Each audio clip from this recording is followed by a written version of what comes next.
Really windy.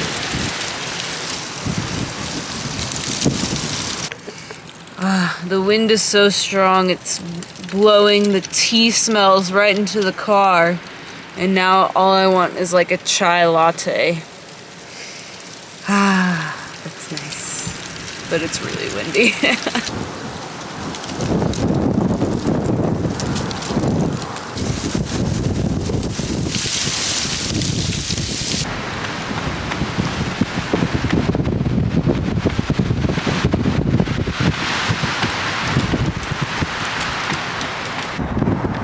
Nice breezy Cozumel wind practice.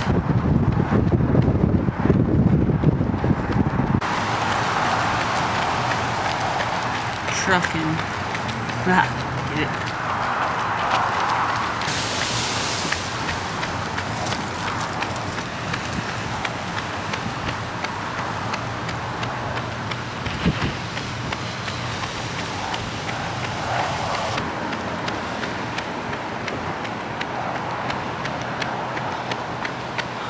The back stretch is really bad. Yeah, it's the most exposed.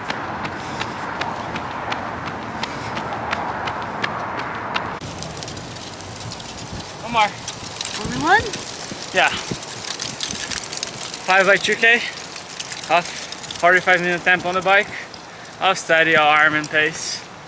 Run a little bit faster than Ironman pace, but not too fast. Standing rest. Yeah. This is my backpack.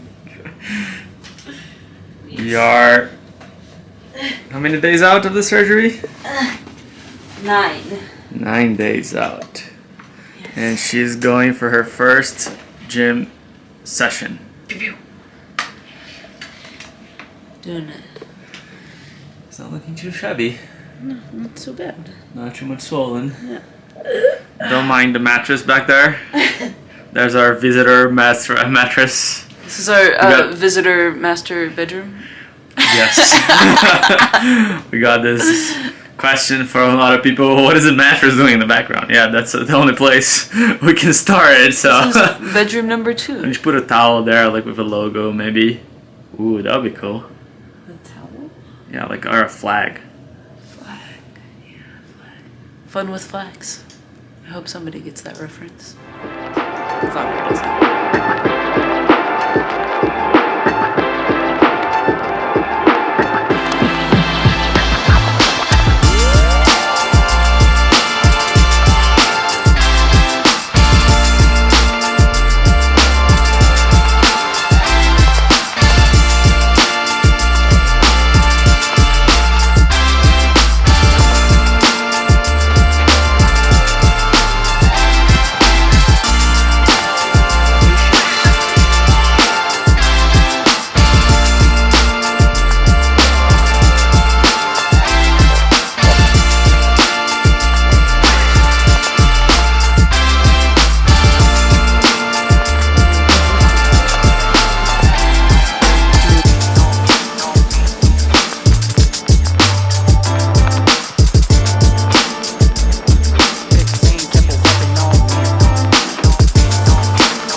Last session banked for Cozumel. Yeah, trying getting some fresh kicks. Nothing like fresh kicks. Yeah, last session done. Took it pretty easy. Friday and Saturday. Mostly steady today. Had a 3-hour bike with 4 by 20 at Ironman Power. around 250 watts for me. Just steady. Boulder has been treating us with some really crazy winds, so sometimes it's hard to keep the bar steady, but today I did a good job. And transition to a 30-minute run with 5 by 2 minutes Ironman pace or race pace. Definitely went faster, but yeah, feeling good. Didn't push, but I'm excited. Excited to race next Sunday. What are your thoughts for the race? Expectations? Do you have time goals? What is this race for you? This race for me means coming back to the Ironman distance. It's not about a time goal or a placement. It's more about how my training is reflecting on the Ironman training. That's my long-term goal, is to perform in Ironmans. So I've done 4 years of 17.3 racing, and at the end of this year I'm doing my first Ironman as a pro. So I would predict that I'll be, if I have a good day, I'll probably be close to 8 hours, maybe just under. I am predicting that if I pace the bike well, I'll probably have a good run. That would be the goal. Maybe like on the sub 250, depending on the heat, what happens on the day. And why not just shoot for a top 5? Maybe that would be a realistic goal for me. I don't know who's gonna show up, but Blumenfeld, Cameron Worth, Patrick Nielsen, Rudy Wild, Michael Weiss, all those guys are Ironman champions, and I'm just, yeah, my fastest Ironman to the day is 9:27. My first one. So yeah, I'm just excited to get back, have a good shot at it, see how the race unfolds, how the pacing is, how my feeling is, and yeah, just excited for some learning lessons in Cozumel, which is similar conditions to Kona, and yeah, see how my body performs on that. Yeah, we'll show you maybe after the race how much I improved over 5 years of training. That'll be a pretty cool video. Let us know if you want to see that. The age group Andre versus age group Andre. No fear, fearless, against the pro Andre. A little bit more mature, a lot more fitness in the bank. So that's gonna be exciting. And we also have like some really cool stuff planned up. We're planning to do a live Q&A at the end of the year. And yeah, a lot of announcements coming. So stay tuned. woohoo!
Back home, turkey has been eaten.